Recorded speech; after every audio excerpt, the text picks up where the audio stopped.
Pemirsa, Anda menyaksikan Breaking News bersama saya, Saradita. Pengacara Zainal Mustafa atau ZM, salah satu penggugat ijazah mantan Presiden Joko Widodo, kini ditetapkan sebagai tersangka atas kasus pemalsuan dokumen. Kasat Reskrim Polres Sukoharjo AKP Zainuddin pada Rabu 23 April membenarkan penetapan tersangka Zainal Mustafa terkait kasus dugaan pemalsuan dokumen ijazah perguruan. Dia dijerat dengan pasal 263 ayat 2 KUHP tentang penggunaan surat palsu dengan hukuman maksimal 6 tahun. Terkait kasus tersebut akan dilaporkan secara lengkap oleh jurnalis Tribun Solo.com Anang Ma'ruf. Silakan rekan laporan Anda. Baik, terima kasih dan selamat sore Tribuners dimanapun Anda berada. Nama Zainal Mustafa, seorang advokat asal Sukoharjo, Jawa Tengah, mendadak jadi perbincangan hangat di publik yang saat ini telah ditetapkan sebagai tersangka oleh pihak kepolisian Sukoharjo dengan kasus pemalsuan dokumen ijazah miliknya.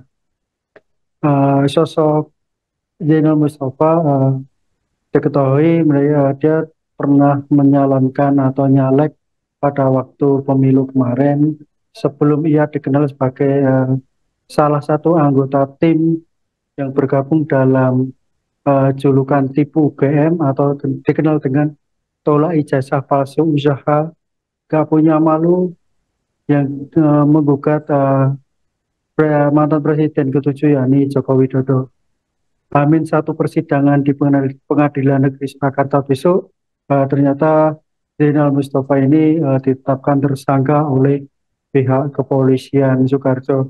Namun perlu diketahui, Zainal Mustafa ini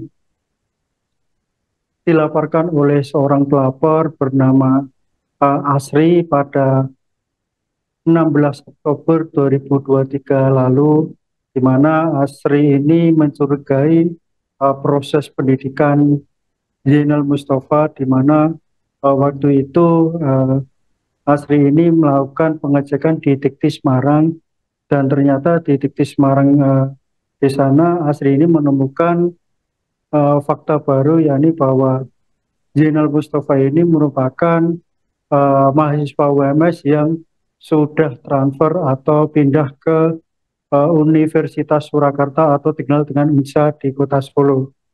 Namun setelah dicek di Universitas Muhammadiyah Surakarta, NIM yang digunakan oleh Zainal Mustafa ini milik mahasiswa yang saat itu sudah dikeluarkan atau drop out oleh pihak kampus Universitas Muhammadiyah Surakarta. Dengan hal itu, Asri melaporkan Zainal Mustafa ini ke pihak berwajib dengan kasus dokumen palsu.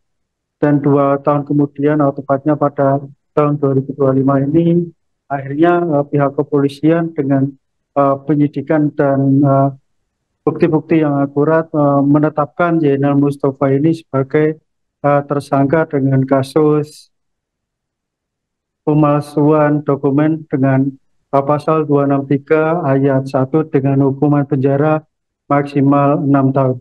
Demikian rekan. Baik, rekan Anang, apa saja hal-hal atau poin-poin yang dicurigai oleh pelapor terkait dengan dugaan tersangka ini menggunakan ijazah palsu atau pemalsuan dokumen? Oke. Waktu itu Asri ini menemukan NIM milik Anton Wijanarko yang saat itu mahasiswa UNS dengan NIM C1199 di Fakultas Hukum UMS. Dan setelah dicek memang ternyata NIM tersebut memang bukan milik Zainal Mustafa, dan oleh karena itu fakta ini lalu kemudian dilaporkan oleh Asri ke pihak berwajib. Sekian rekan. Baik, iya. Penetapan tersangka ini muncul atau mencuat di publik H-1 persidangan terkait dengan tuntutan ijazah palsu Jokowi.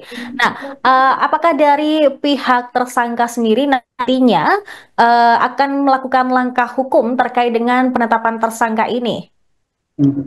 Sementara ini terkait dengan tersangka sendiri, Zainal Mustafa, masih belum bisa dihubungi terkait dengan penetapan ini, dan apakah nanti akan juga hadir dalam persidangan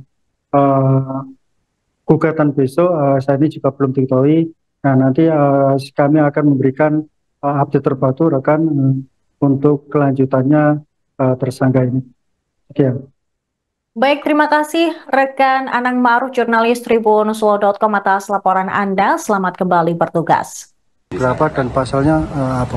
Ya, laporannya kan berapa tuh? Ya, jadi kami ini sudah melaporkan laporan naik dari A2 itu naik ke laporan polisi sudah tanggal 16 Oktober 2023. Jadi untuk penetapan tersangka ini tersendat kemarin karena yang bersangkutan kan nyalek, Mas. Nyalek, akhirnya kami harus menunggu sampai Presiden Prabowo diangkat, dan alhamdulillah sekarang pada tanggal 21 April 2025 saya sudah mendapatkan penetapan tersangka. Dan saya juga sudah mendapat SP2HP tentang perkembangan hasil penyidikan ini. Jadi sudah diberikan kepada saya. Nah, pasal yang disangkakan adalah pasal 263 ayat 2, Mas. Karena dia sudah menggunakan NIM-nya orang yang notabene dari UMS.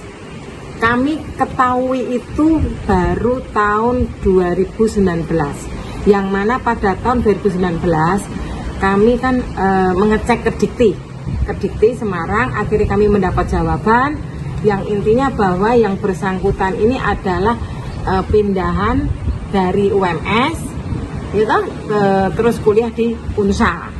Nah, setelah itu kami saya sebagai lawyer kan sangat prihatin, Mas. Akhirnya kami mengecek lagi ke UMS, apakah benar si oknum ini benar-benar lulusan dari pernah kuliah di UMS dengan NIM yang sudah saya sampaikan tadi. NIM itu ternyata NIM-nya orang.